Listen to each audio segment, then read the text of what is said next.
Nós te louvamos, Senhor, por essa manhã.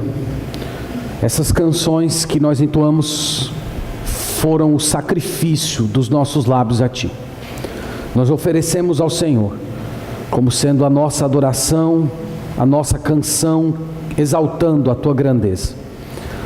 Nós agradecemos também porque o Senhor veio a nós com a Sagrada Escritura e nos deu esse livro santo para crescermos através dele. E nesse dia, Senhor, nós estamos juntos diante da Tua palavra, clamando ao Senhor por iluminação, clamando para que o Senhor nos faça compreender as verdades desse livro e molde o nosso coração segundo a Escritura. O Senhor conhece as pessoas que aqui chegaram e as necessidades de cada uma delas, e eu peço que o Senhor, através do Teu Santo Espírito, venha ministrar ao coração de todos os presentes. É a nossa oração a Ti, ó Pai, nessa manhã, no nome de Jesus. Amém. Vamos abrir, meus irmãos e irmãs, em Gênesis capítulo 14. O texto que nós vamos meditar hoje, pela misericórdia de Deus. Gênesis capítulo 14.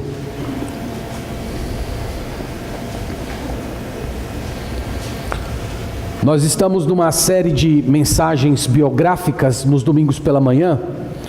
E nós estamos olhando um pouco a vida do Abraão, do patriarca Abraão. Essa é a quarta mensagem que nós estamos trazendo baseados na vida desse homem. E eu já tenho mostrado para vocês que ele vem em cada capítulo enfrentando um teste diferente.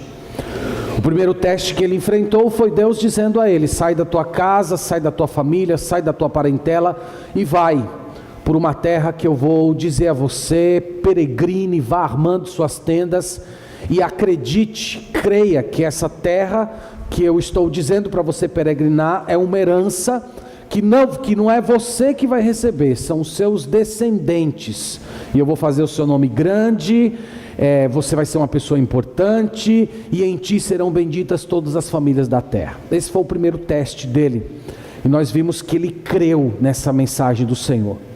O segundo teste que ele enfrentou foi o teste da fome, em que ele estava na terra prometida, mas a terra foi visitada por uma época de carestia, e ele se viu obrigado a fugir para o Egito, passando todo aquele embaraço de ter que apresentar Sara como sendo sua irmã, em vez de sua esposa.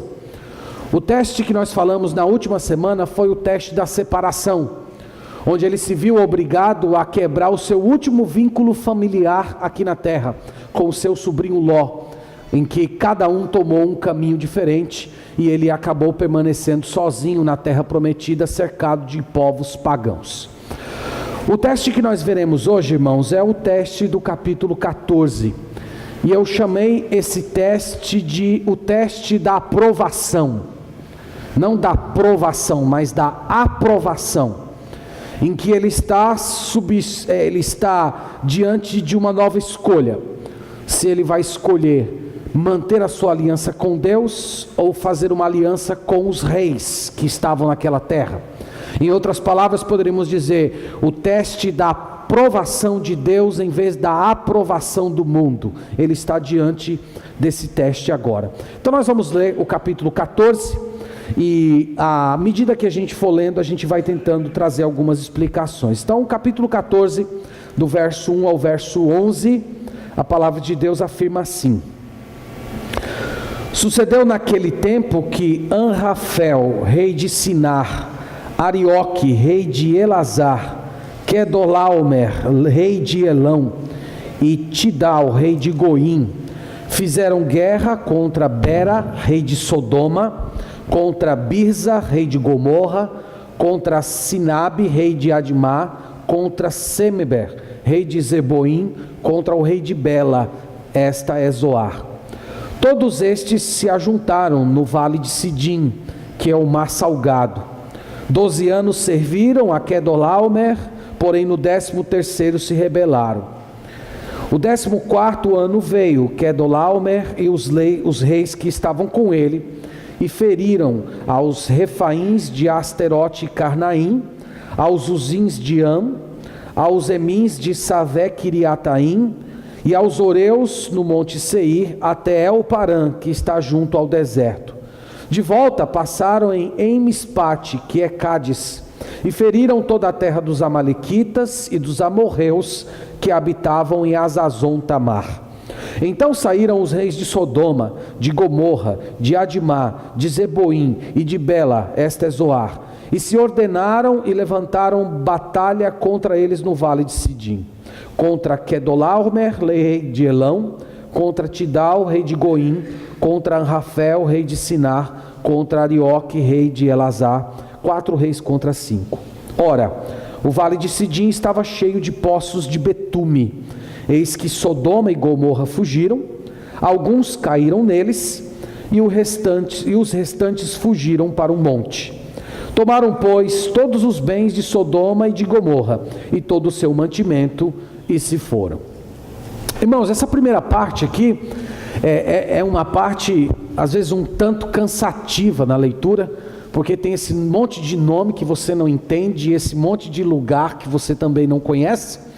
Mas aqui, em palavras simples, é a terra prometida, habitada por diversos povos, e esses povos estão lutando por território e por influência, sendo que tem uma confederação de reis no norte da terra prometida, no norte de Canaã, liderado por esse homem, Quedorlaomer. Está aí, Rafael, o nome, caso Giovanna esteja grávida de um menino, você pode colocar ele de Quedorlaomer. Então esses reis do norte, liderados por esse homem, estão atacando os reis do sul da terra prometida. Então essas menções a lugares e as pessoas são todos lugares que faziam parte da terra de Canaã, pequenas tribos que estavam na terra prometida. E esses reis do norte vieram e fizeram esses reis do sul vassalos, subjugaram eles e eles pagavam impostos. O texto bíblico diz que 12 anos depois, esses reis vassalos se rebelaram, deixaram de pagar impostos, e então Quedorlaomer, com a sua confederação de reis, resolveu atacar novamente a terra prometida. E os reis do sul, junto com os reis de Sodoma e Gomorra, se organizaram também num grupo de 5 reis para enfrentar essa confederação de reis do norte. O texto bíblico diz que eles perderam feio. Numa leitura simples, parece que os próprios reis do sul não conheciam bem a terra, eles saíram caindo em poços de betume, né? Esses betumes eram poços de onde tinha alguma relação com petróleo, muito semelhante ao piche, como nós conhecemos hoje, e eles terminaram perdendo e sendo mais uma vez subjugados por esses reis do norte. A questão aqui é: onde está Abraão? Abraão está no lugar que ele sempre esteve. Ele estava um pouco mais ao norte de Sodoma, nos carvalhais de Manre, onde ele tinha construído um altar que ele continuamente louvava ao Senhor, e ele não estava muito prestando atenção nas brigas e nas disputas de terra que estavam acontecendo na terra prometida, porque ele entendia que ele não tinha que pegar em armas para conquistar espaço, para conquistar influência, para entrar em guerra, porque ele sabia que aquela terra era uma terra que Deus deu em herança a ele. Lembra das palavras de Jesus: bem-aventurados os mansos, porque eles herdarão a terra. Abraão era um manso, e o manso não precisa pegar em espada para herdar a terra. O manso simplesmente espera que a terra lhe seja dada como pagamento, como bênção, como herança, e esse era o caso do Abraão. Mas essa situação mudou a partir do versículo 12, quando Abraão se viu obrigado a entrar nessa guerra. Verso 12 diz: apossaram-se também de Ló, filho do irmão de Abraão, que morava em Sodoma, e dos seus bens, e partiram. Porém veio um que escapara e o contou a Abraão, o hebreu, que habitava junto aos carvalhais de Manre, o amorreu, irmão de Escol e de Aner, os quais eram aliados de Abraão. Ouvindo Abraão que seu sobrinho estava preso, fez sair 318 homens dos mais capazes, nascidos em sua casa, e os perseguiu até Dan. E repartidos contra eles de noite, ele e os seus homens, feriu-os e os perseguiu até Obá, que fica à esquerda de Damasco. Trouxe de novo todos os bens, e também a Ló, seu sobrinho, os bens dele, e ainda as mulheres e o povo. Após voltar Abrão de ferir a Quedorlaomer e os reis que estavam com ele, saiu-lhe ao encontro o rei de Sodoma, no vale de Savé, que é o vale do rei. Então vocês vejam que um evento mudou completamente a postura de Abraão com respeito a esse distanciamento que ele tinha tido da guerra, que foi justamente quando ele tomou conhecimento que Ló, entre os habitantes de Sodoma, tinha sido levado como cativo, tinha sido capturado por esses reis do norte. Uma nota aqui, um parêntese triste no versículo 12, é que Ló já é retratado como cidadão de Sodoma. É Ló que morava em Sodoma. No capítulo anterior, nós vimos que Ló ia armando as suas tendas até Sodoma, mas aqui ele não está mais armando, ele já é identificado como parte desse povo, ele já é identificado como sendo um nacionalista daquela nação. É como se fosse um jovem que provou o sabor do mundo, que provou a experiência de viver no meio daquele povo que era imoral, que era pagão, que vivia longe de Deus. Ele experimentou aquela vida, ele experimentou também as possibilidades de lucro que existia vivendo com aquelas pessoas, e ele passou a amar aquela nação. E aqui, irmãos, ele está começando a sofrer os primeiros problemas por conta de ser um cidadão de Sodoma. Mas o que chama a atenção aqui, de fato, nessa passagem, é a reação de Abraão. Abraão não foi indiferente. Abraão não deu as costas para o seu filho, para o seu sobrinho. Ele tinha todos os motivos para fazer isso. Ele tinha sido desprezado por Ló, ele tinha sido maltratado por Ló, Ló tinha tratado ele com muito egoísmo, e Abraão poderia fazer como a maioria de nós faz em casos assim, simplesmente dizer: olha, é isso que dá, quem mandou fazer essas escolhas, agora sofra por conta das escolhas que você fez, é o pagamento do seu pecado. Mas de fato ele não fez isso, ele entendeu que aquele acontecimento tornava ele responsável. Você vê que ele ainda carrega dentro de si um sentimento de responsabilidade pelo seu sobrinho, mesmo seu sobrinho tendo rompido com ele, e ele então faz um grande esforço e resolve entrar nessa guerra. Aqui, irmãos, no versículo 13, é a primeira vez que a palavra hebreu aparece na Bíblia. É a primeira vez que essa palavra aparece nas Escrituras para designar o povo, e vai ser utilizada no Antigo Testamento para designar o povo de Israel. A palavra hebreu significa estrangeiro, significa peregrino. E Abraão, irmãos, fez um grande esforço. Ele juntou 318 homens que eram capazes, homens guerreiros, e ele marchou por 150 quilômetros. Ele estava bem ao sul da terra prometida, e ele marchou cerca de 150 quilômetros para encontrar esses reis do norte e seus confederados. Como ele estava em um número menor, ele foi muito estratégico, foi muito inteligente, resolveu atacar de noite, separando seu exército em duas partes. Atacou de noite para poder confundir aquele povo, colocar medo neles, e de fato isso ocorreu, ele com os seus aliados. O texto bíblico diz que depois de caminhar 150 quilômetros, guerrear, ele ainda perseguiu esse povo por mais 80 quilômetros, até mais ou menos as montanhas de Damasco. Então vocês percebam que ele entrou na guerra com força, né? Ele entrou com tudo mesmo para libertar o seu sobrinho.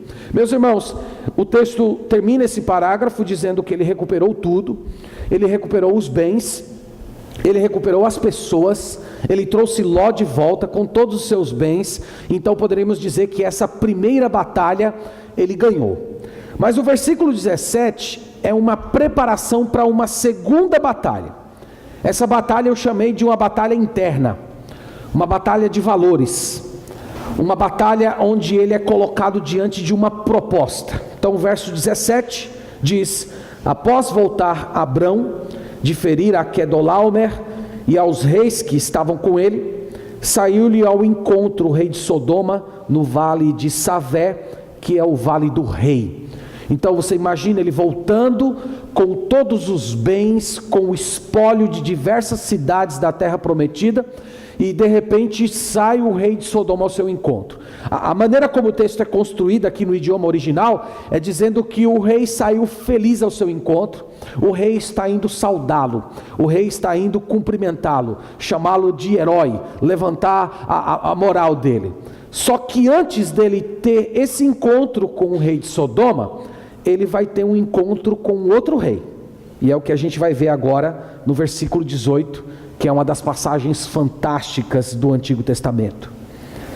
Melquisedeque, rei de Salém, trouxe pão e vinho, era sacerdote do Deus Altíssimo. Abençoou ele a Abrão e disse: bendito seja Abrão pelo Deus Altíssimo, que possui os céus e a terra.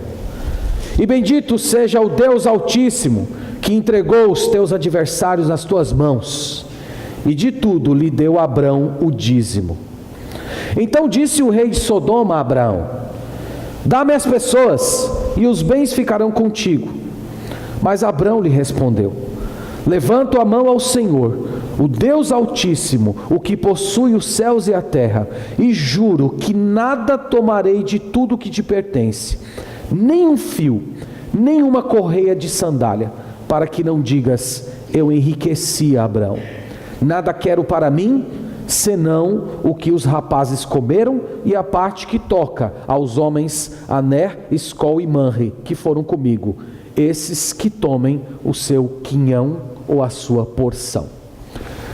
Ele tem um encontro com dois reis, fantástico isso. E o jeito que o texto é construído parece que foi uma coisa assim, meio que ao mesmo tempo. Um está chegando, o outro também se aproxima. E cada um desses reis tem uma proposta diferente para o Abraão. O primeiro rei é chamado de Melquisedeque. Aqui é dito que ele é o rei de Salém. Salém é uma referência à cidade de Jerusalém.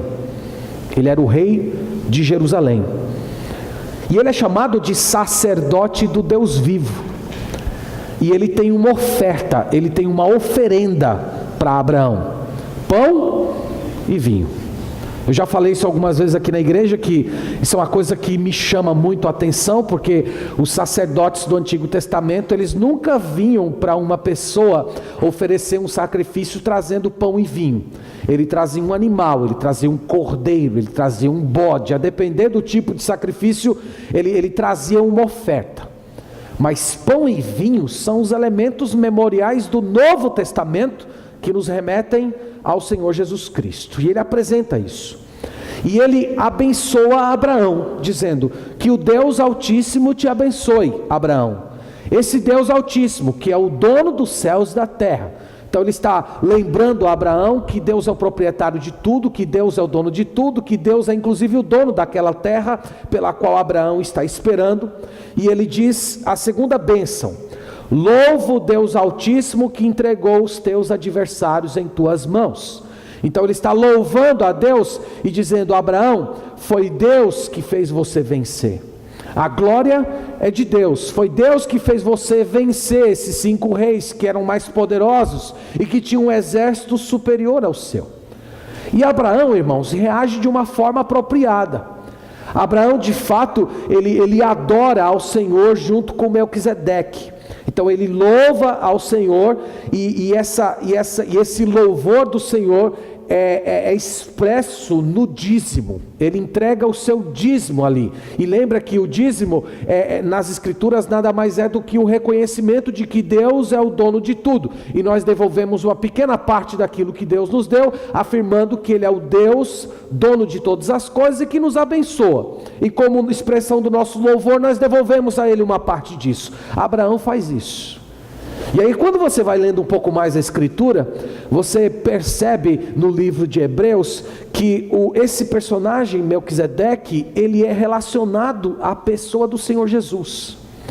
Na verdade, o Senhor Jesus Cristo, diz o autor de Hebreus, ele possui o mesmo sacerdócio de Melquisedeque. Porque no Antigo Testamento nós temos um grupo de sacerdotes que são os levitas. Mas os levitas foram criados por um tempo. Os levitas tinham data para terminar. E o autor de Hebreus fala que, embora o sacerdócio levítico tenha acabado na cruz de Cristo, há um outro sacerdócio que continua, que se perpetua eternamente. É o mesmo sacerdócio da ordem de Melquisedeque, que é a pessoa do Senhor Jesus. Então, o Melquisedeque aqui ele aparece como profeta, ele aparece como sacerdote, e ele aparece como rei de Salém.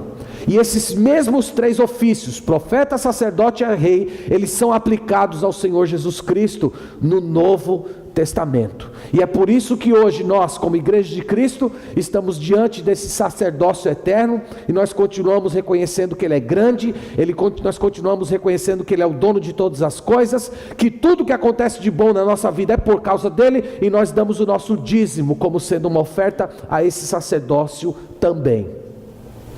Só que ao mesmo tempo chega um outro rei com uma oferta bem tentadora. E a oferta dele, irmãos, versículo 21, disse o rei de Sodoma a Abraão: dá-me as pessoas e os bens ficarão contigo. Tudo que você recuperou aí, de todas as cidades, todo esse espólio de guerra, é seu. Me devolva só as pessoas. E, irmãos, isso era uma oferta muito tentadora. Era muito dinheiro aqui, eram muitos bens envolvidos. Aliás, Abraão ele tinha até direito, porque os guerreiros eles tinham direito natural ao espólio de guerra. Abraão podia construir uma cidade para si, ele podia cercar com um muro intransponível, proteger melhor as pessoas que foram confiadas a ele. Mas ele optou, irmãos, pela promessa. Ele optou por viver uma vida de insegurança na sua peregrinação, mas uma vida ao lado do Senhor. E ele rejeita tudo. Ele diz: olha, eu não quero nada, eu não quero um centavo, eu não quero uma correia velha de uma sandália, não quero nada de você. É como se ele estivesse dizendo assim: o crédito do meu enriquecimento não vai vir de meios mundanos. A minha prosperidade vem do Senhor. Os meus aliados, os que guerrearam comigo, eles podem receber a parte deles, eles podem receber o espólio deles, mas eu não quero nada. Então, irmãos, ele está dizendo aqui que ele reconhece que a glória era toda de Deus, e ele está optando por ofertar a Deus do seu dízimo, do que receber as ofertas que foram propostas pelo rei de Sodoma. Como dissemos, uma grande tentação. Porque no final das contas, irmãos, era uma escolha entre dois estilos de vida. Um estilo de vida em que ou ele iria dar crédito de suas realizações a Deus, um estilo de vida em que ele ia dizer assim: Senhor, eu venci os inimigos porque o Senhor me deu a graça de vencer. Ou um estilo de vida em que ele receberia o crédito, em que ele seria honrado, em que ele receberia o pagamento. Então ele tinha que fazer uma escolha entre duas formas de viver: se ele ia receber os bens desse mundo, ou se ele ia comer apenas o pão e vinho das mãos de Melquisedeque. Era um estilo de vida se ele iria viver em Sodoma, agradando a sua carne, na vida de sensualidade, e exercendo poder e influência ali, ou se ele ia continuar como sendo peregrino, sem ter um lugar para dormir, armando suas tendas na terra prometida, com todos os riscos que vinham desse estilo de vida. Eram duas formas de vida: depender do rei humano ou depender do rei celeste. E é por isso, irmãos, que esse homem é o patriarca e o grande pai da fé. Porque antes de entrar nessa batalha, ele escolheu viver uma vida de fé, obedecendo ao Senhor, permanecendo como peregrino, sem entrar em aliança com aqueles povos, sem residir naquelas cidades. Durante a batalha, ele também continuou tendo fé, acreditando que o Senhor lhe daria vitória, acreditando que o Senhor daria a ele condições de subjugar inimigos que eram mais poderosos que ele. E depois da sua batalha, com um gesto de fé, ele fecha as mãos diante da oferta do rei de Sodoma, e ele abre as suas mãos para o rei de Salém, para receber pão e vinho e para dar o seu dízimo. Quando eu estava ponderando nessas coisas, eu me lembrei de 1 João capítulo 5, versículo 4, que diz: e esta é a vitória que vence o mundo, a nossa fé. É por isso que ele é um homem de fé. Pois bem, meus irmãos, tenho 3 lições para dividir com vocês, que nós podemos aprender dessa história, e depois nós vamos orar ao Senhor. A primeira lição, bem simples e óbvia, é que você deve preferir o amor ao rancor. Abraão tinha todos os motivos para não querer conta com seu sobrinho, para tratar o seu sobrinho com desprezo. Ló rivalizou com ele, abandonou, se afastou de Deus, se misturou com ímpios, foi um sujeito tremendamente egoísta na hora de repartir a terra. Abraão tinha todos os motivos simplesmente para abandoná-lo, deixá-lo quebrar a cara e sofrer por conta das suas escolhas. Mas Abraão, irmãos, escolheu o amor. Ele agiu como quem perdoou, ele socorreu, ele restaurou, ele teve um verdadeiro gesto de generosidade e fé quando tratou o seu sobrinho assim. E vocês vão se lembrar que essa mesma forma de vida, ela é exortada a nós pelo Senhor Jesus Cristo em Lucas capítulo 6, versículo 35. Tem outras passagens, mas eu queria mencionar essa para vocês. Eu me lembrei de passagens como Paulo falando: se teu inimigo tiver fome, dá-lhe de comer; se ele tiver sede, dá-lhe de beber, porque fazendo isso amontoarás brasas vivas na cabeça dele. Tem várias passagens, mas eu queria destacar essa, para vocês verem que esse gesto de Abraão, ele é bíblico. Ele é um gesto que foi reiterado pelo Senhor Jesus. Lucas 6,35. Jesus ensinou: amai, porém, os vossos inimigos, fazei o bem e emprestai, sem esperar nenhuma paga, será grande o vosso galardão e sereis filho do Altíssimo, pois Ele é benigno até para com os ingratos e maus. Vocês estão vendo como é que Deus trata os ingratos e os maus? Ele trata com bondade, com generosidade, com amor. E nós, irmãos, que somos o povo de Deus, nós somos chamados a viver esse tipo de vida, a sermos bondosos, generosos, altruístas, a estender as nossas mãos para as pessoas que um dia nos injustiçaram, para as pessoas que nos fizeram mal, para as pessoas que um dia conspiraram contra a gente.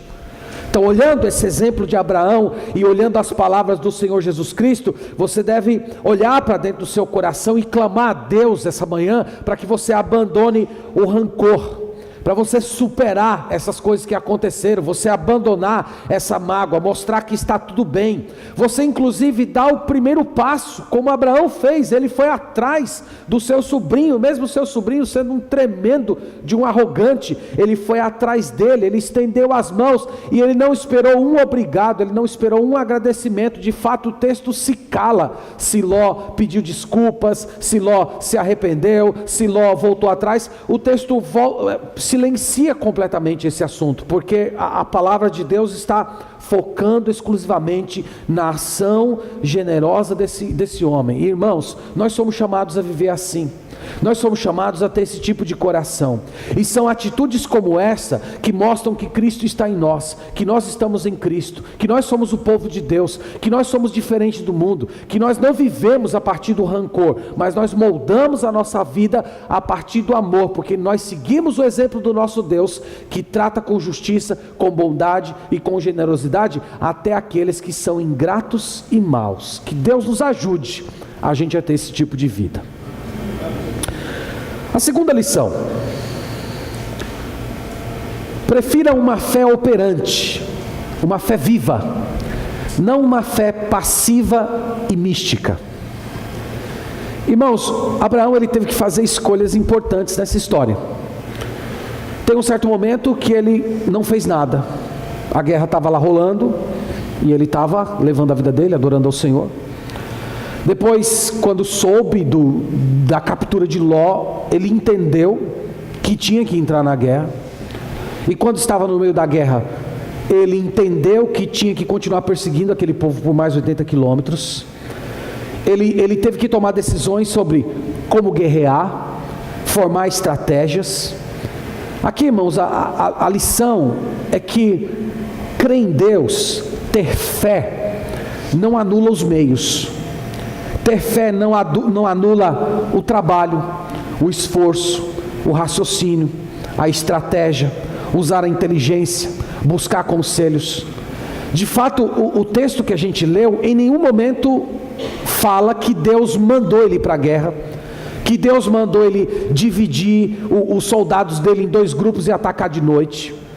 Todas essas coisas foram aquela luz natural do relacionamento dele com o Senhor no dia a dia, que foi mostrando para ele as decisões que ele deveria tomar. Isso, irmãos, é uma demonstração de uma fé madura. Há pessoas que querem um relacionamento com Deus numa espécie de uma fé mística, quase como se Deus fosse um oráculo, em que você de manhã quer saber se você vai usar uma meia preta ou uma meia azul, então você precisa orar para que Deus mostre para você a meia que você vai usar. Como se Deus tivesse que mostrar e falar audivelmente com você sobre cada detalhe da sua vida. Ou como se Deus tivesse que dar uma palavra muito clara sobre uma decisão importante que você precisa tomar na sua existência.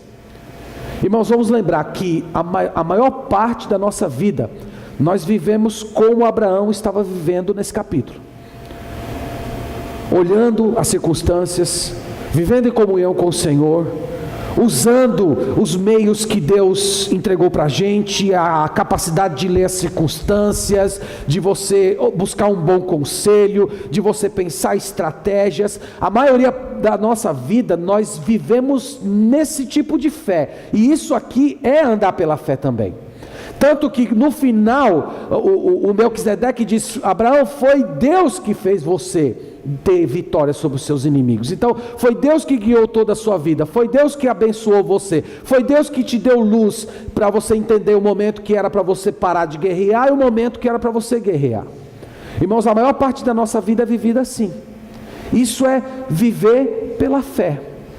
Há muitas pessoas que querem uma experiência com Deus, eu chamo de uma experiência infantilizada. Como se você fosse sempre um bebezinho em que Deus precisa direcionar cada aspecto da sua vida. Você precisa atravessar a rua, então Deus precisa segurar sua mão para que você atravesse a rua. Quando a proposta da vida de fé é Deus te dar graça, crescimento espiritual, luz, entendimento para que você aprenda a atravessar a rua sozinho. E quando você atravessar a rua sozinho, você ainda ser capaz de olhar para trás e dizer: eu só consegui atravessar a rua porque Deus me abençoou, porque Deus me concedeu graça. Essa eu diria para vocês que é uma fé madura, é uma fé aperfeiçoada, é uma fé que nós deveríamos buscar. Não é aquela fé mística, não é aquela fé passiva. Tem muita gente que, enquanto não acontecer algo sobrenatural, muito grande, muito poderoso na sua vida, as pessoas permanecem inertes espiritualmente, pensando assim: olha, se acontecer uma coisa comigo, Deus falar comigo, aparecer um anjo, vier um profeta contar minha vida toda, então de fato eu vou buscar o Senhor, eu vou andar com o Senhor. Irmãos, nós somos chamados a viver pela fé. Viver pela fé é viver a partir daquilo que você crê e não daquilo que você vê. É viver a partir daquilo que você já ouviu e não daquilo que você gostaria de ouvir. Abraão viveu assim. Ele teve um intervalo de quase 25 anos em que Deus não deu uma palavra com ele, mas ele continuou crendo, armando suas tendas, vivendo em função da promessa que ele tinha recebido. E Deus te chama você a viver assim hoje. Então pode ter momentos da sua vida em que você vai ter uma sensação de que Deus está longe, em que Deus não está com você. Você vai ter uma sensação de que você ora e a sua oração parece que não passa do teto. Ou que você canta ao Senhor, vem para a igreja, lê a Bíblia, ouve uma pregação, mas parece que aquilo não comove você mais. E você fica com aquela saudade: meu Deus, como eu queria de novo aquela alegria, aquela emoção, aquele prazer que eu sentia nos primeiros dias. Às vezes você vai passar tempos e tempos da sua vida cristã sem ter isso. E são nessas horas que você precisa andar pela fé, dizendo: Senhor, eu não estou sentindo, mas eu creio. Senhor, eu não estou vendo, mas eu me apego àquilo que o Senhor já falou e já fez na minha vida. Abraão viveu assim, e ele continua sendo para a gente um modelo de fé. A última lição, que eu creio ser a lição central, é que você deve preferir a aprovação de Deus ao aplauso do mundo. Irmãos, essa foi a grande tentação a qual Abraão esteve submetido. O que ele ia escolher? 2 reis, 2 riquezas: as riquezas de Sodoma ou as riquezas celestes? Cidadão de Sodoma ou peregrino nesse mundo? E eu quero dizer para vocês, irmãos, que passados 4.000 anos que essa história aconteceu, nós continuamos diante dessas mesmas escolhas. E é aqui que a maioria dos cristãos tem tropeçado.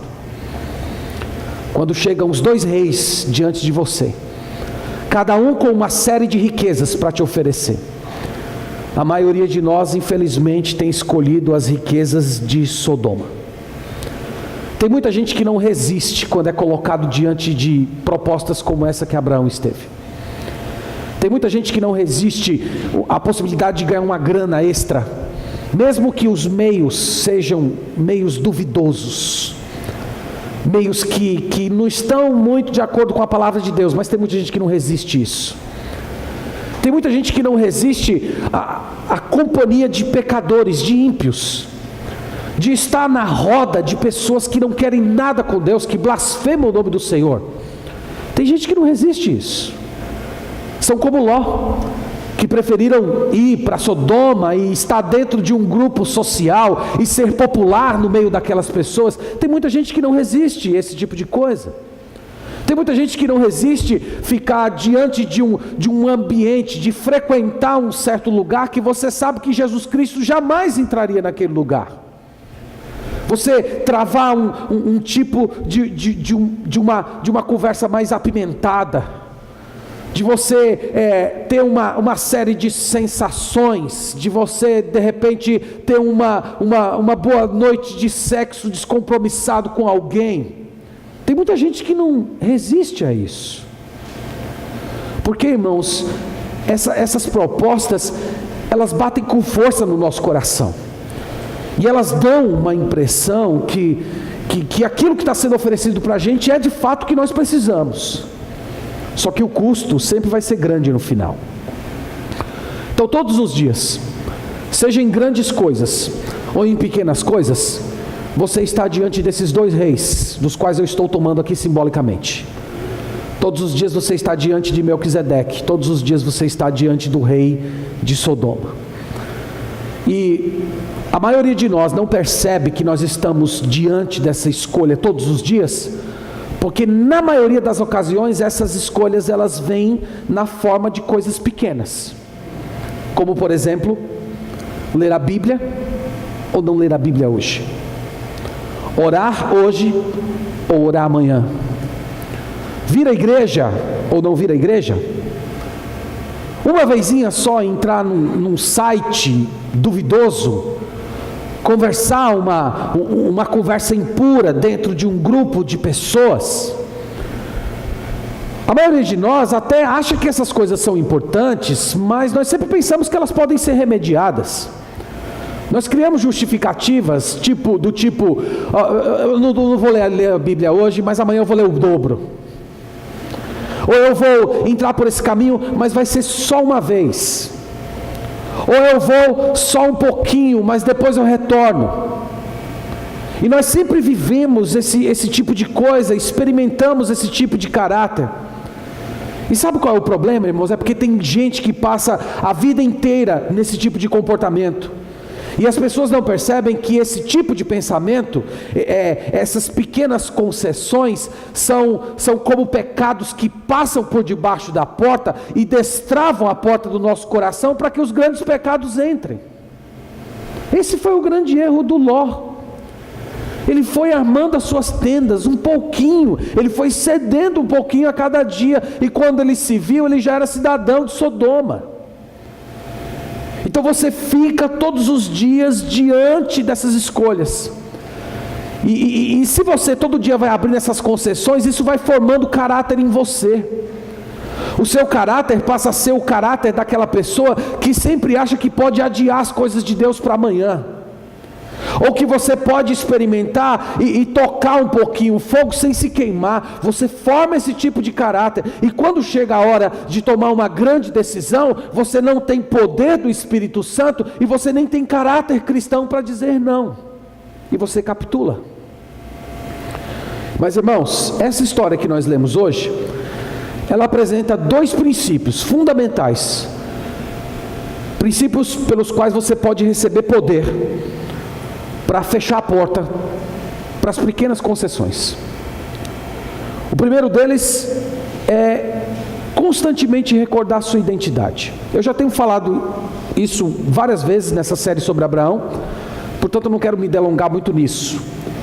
Mas Abraão tinha esse senso: eu estou nessa terra, mas essa terra não é a minha. Eu estou no meio desse povo, mas esse povo não é meu. Eu pertenço a um outro povo. Eu sou peregrino nessa terra. Eu não vou formar alianças com essas pessoas. Eu não vou viver no meio deles. Eu não vou viver na mesma cidade deles, mesmo que a cidade deles sejam cidades protegidas. Eu prefiro os riscos de uma vida de peregrinação do que entrar num acordo com os ímpios. E esse mesmo princípio permanece para a gente hoje. Se você quer andar com o Senhor, você não pode conviver muito na roda dos ímpios sem que haja um motivo que justifique isso. Abraão entendeu isso. Nós somos chamados a sempre pregar para o nosso coração que nós morremos para esse tipo de vida. Nós não somos mais desse povo, nós não somos mais desse sistema. Nós somos do céu, nós somos do reino, nós nascemos para a glória, nós pertencemos a um outro Senhor.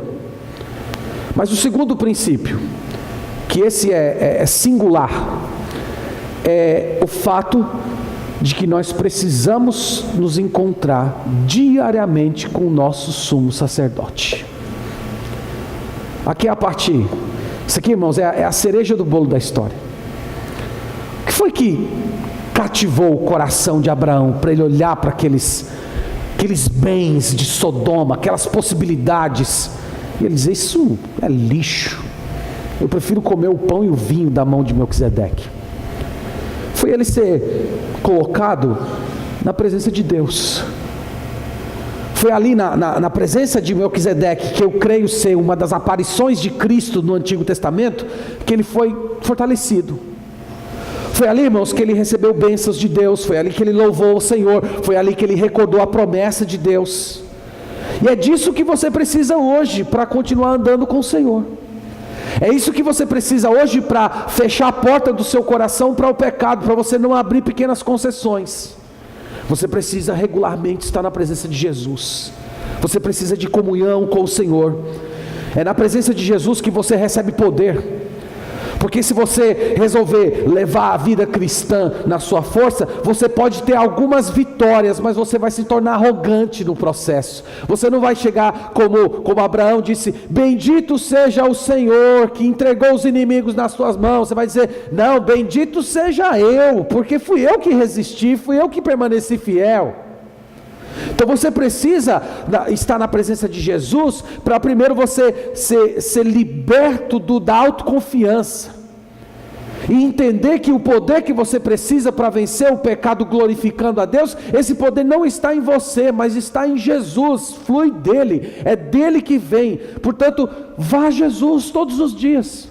Não deixe de orar, beba das Escrituras, venha para a igreja, preze por uma conversação santa, não descanse até você se perceber em absoluta dependência do Senhor Jesus, ligado a Ele, próximo a Ele, tão identificado com Jesus que os seus desejos serão os mesmos desejos do nosso Salvador. É disso que você precisa.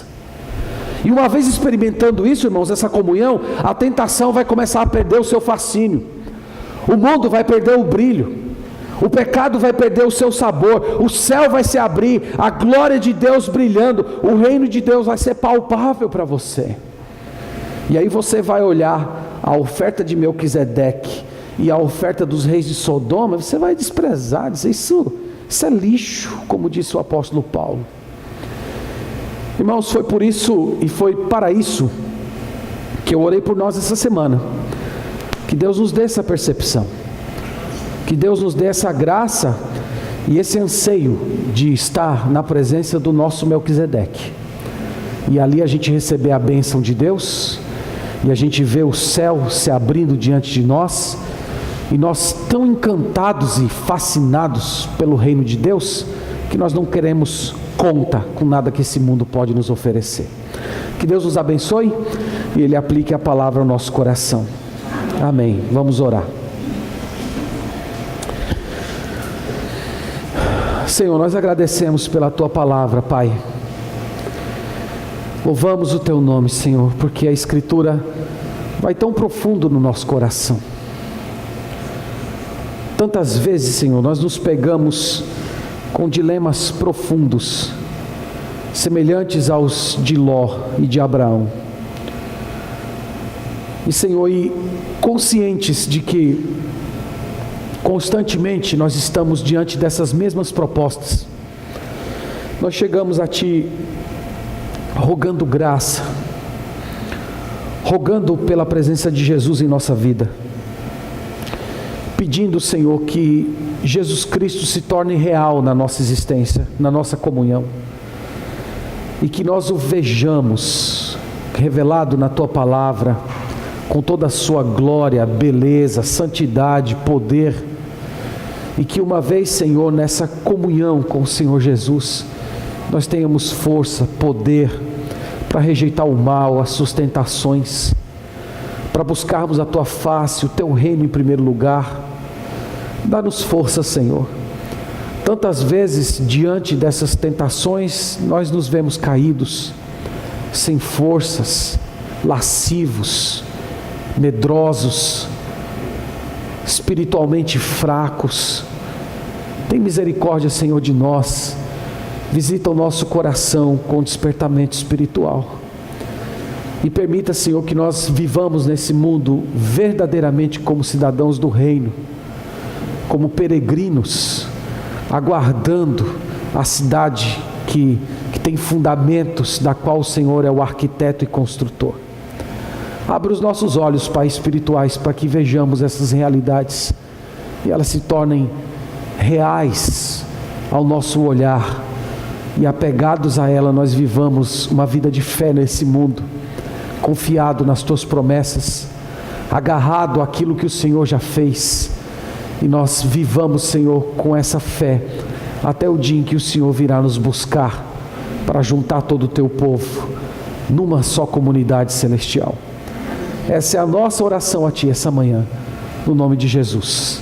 Amém.